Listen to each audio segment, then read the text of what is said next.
kredit dengan makna pembayaran bertahap ini, apakah dari hutang piutang atau jual beli, itu nggak ada masalah, boleh-boleh saja. Ya, boleh-boleh saja. Yang tidak boleh itu begini.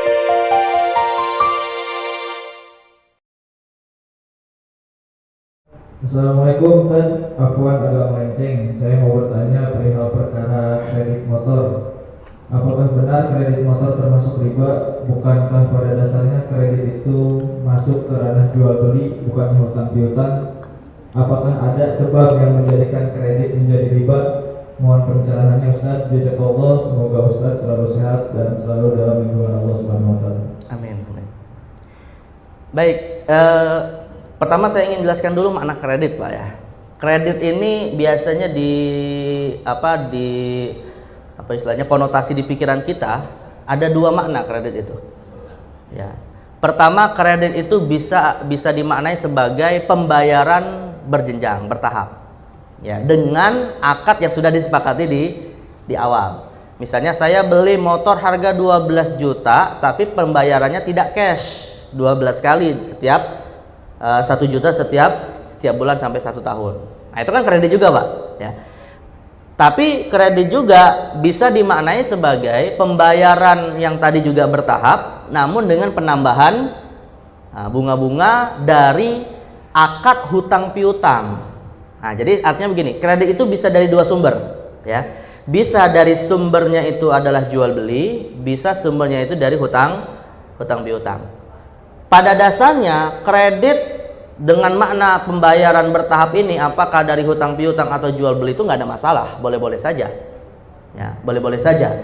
Yang tidak boleh itu begini, Pak. Kalau kredit ini akadnya hutang piutang, tapi dengan pembayaran yang lebih daripada nilai pokok hutang yang diberikan. Dan ini yang sering terjadi kalau kita ingin membeli produk-produk tertentu lewat leasing dan seterusnya. Ya, misalnya kan ada 3 pihak tuh ya. 1 leasing, kedua produsen, ketiga konsumen. Ya. Konsumen lagi pingin beli motor, harganya misalnya 20 juta. Apa Pak, motor 20 juta harga? Merek apa?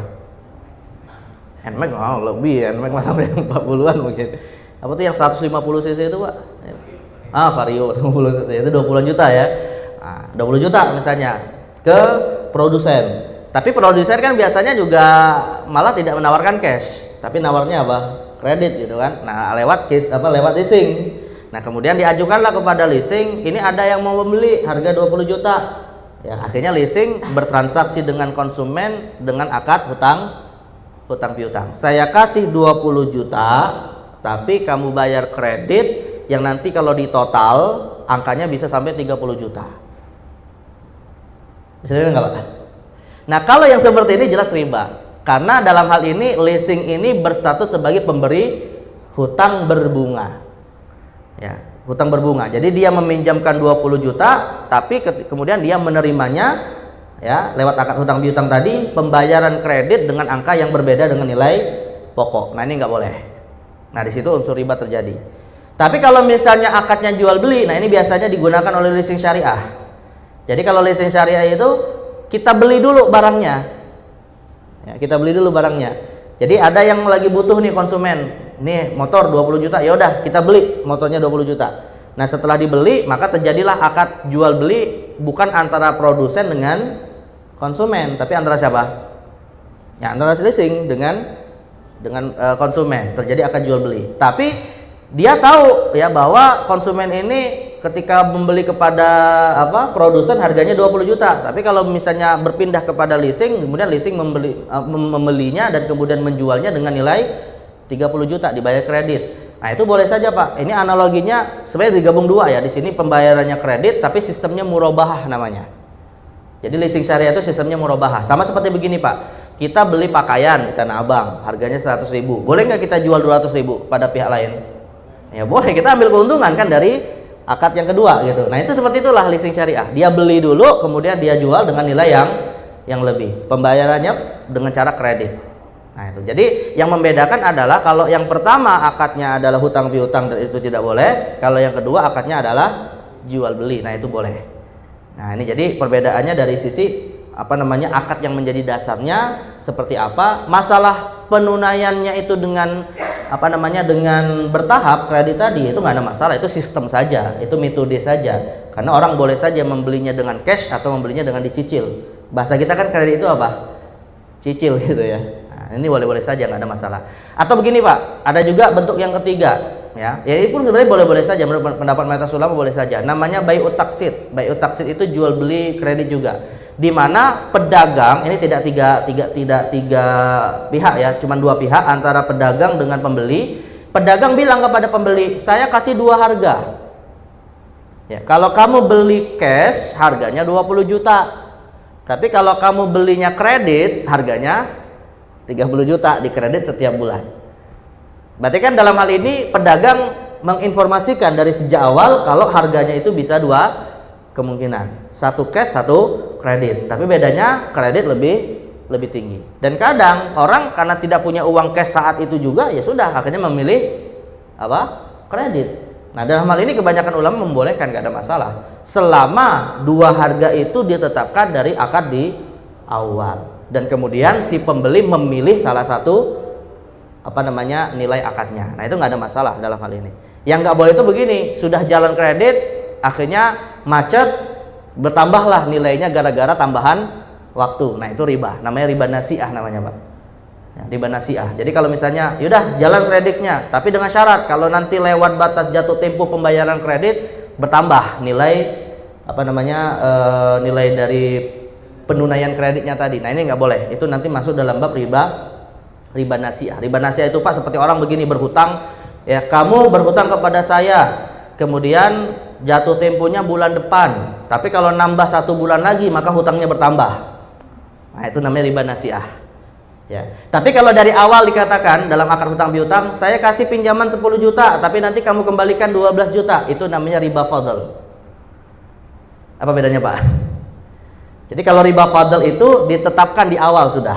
Saya kasih pinjaman 10 juta, kembali 12 juta, maka ini riba fadl. Tapi kalau riba nasi'ah, saya kasih pinjaman 10 juta, ya, dan jatuh tempo silakan bayar sebagaimana hutang pokoknya. Tapi kalau nanti bertambah waktu maka bertambah nilainya. Nah, itu namanya riba nasi'ah. Nah, yang jadi masalah Pak, yang jadi masalah adalah sistem perbankan konvensional yang menggunakan hutang piutang ribawi ini tadi menggabungkan antara riba fadl dan riba nasi'ah. Ya, coba aja mungkin yang pernah kredit di bank gitu Pak ya. Kita kalau misalnya bayar saat jatuh tempo Pak, ada bunganya nggak? Saat jatuh tempo ada bunganya nggak? Ada bunganya gitu. Kalau bertambah waktu ada bunganya nggak? Ada juga. Malah kalau kita belum waktunya jatuh tempo sudah bayar duluan Pak, ada tambahan nggak? Istilahnya penalti kan? Itulah bank gitu. Jadi bank itu malah lebih dalam tanda kutip lebih menghisap. Bayar jatuh tempo kena bunga, bayar tidak jatuh tempo menambah waktu juga kena bunga, bayar sebelum jatuh temponya juga kena bunga atau kena penalti ini. Nah, ini makanya bank hari ini ya lebih menghisap daripada riba jahiliyah dulu gitu. Kalau riba jahiliyah dulu hanya nambahnya itu kalau dia nambah waktu gitu aja. Kalau bayarnya sebelum jatuh tempo Pak, ya malah dia senang-senang aja mau dibayar sebelum waktunya gitu kan. Nah, ini malah enggak, kita bayar di awal atau sebelum waktunya malah tetap kena penalti. Nah, ini kan masalah nih sistem riba kita hari ini gitu. Ya sama seperti pajak Pak. Sama seperti pajak sebagai analogi ya, penutup ya, sebagai analogi. Pajak itu beda dengan zakat. Kalau zakat dalam akad jual beli misalnya Pak, kita punya rumah, rumah kita jual ada zakatnya, namanya zakat barang perniagaan. Tapi kalau kita misalnya nggak jual dan tidak membeli Pak, ya, atau kita membeli tapi tidak, atau kita membeli atau tidak membeli tidak menjual, tidak ada zakatnya. Kita punya rumah harganya miliaran rupiah misalnya di Villa Puncak atau tempat-tempat yang lain, ada zakat nggak? Enggak, selama dia tidak produktif, tidak disewakan dan seterusnya, nggak ada zakatnya. Ya, sebagaimana kalau kita beli Pak, ada zakatnya nggak? Nggak ada zakatnya. Kita itu bayar zakat hanya kalau menjual. Tapi lihat hari ini pajak. Ya, pajak itu kita beli ada pajak, kita jual ada pajak, nggak jual nggak beli ada pajak. Semuanya ada pajak gitu. Itu kan pajak seperti itu sistemnya kan. Nah, makanya ya apa namanya, tapi bukan berarti saya katakan pajak itu keliru 100%, enggak ya. Jadi pajak kalau memang dimaksudkan untuk kemaslahatan bersama pada dasarnya boleh-boleh saja selama tidak menzolimi rakyat. Yang menjadi masalah adalah kalau penyalurannya ini tidak sesuai dengan ketentuan yang berlaku. Nah, jadi intinya inilah bedanya antara zakat dan pajak, sebagaimana bedanya antara riba dan jual beli murni. Jadi sekali lagi, bukan persoalan di kreditnya. Kalau kredit itu kan cuma sistem pembayaran saja, tapi yang dilihat adalah akad di awalnya.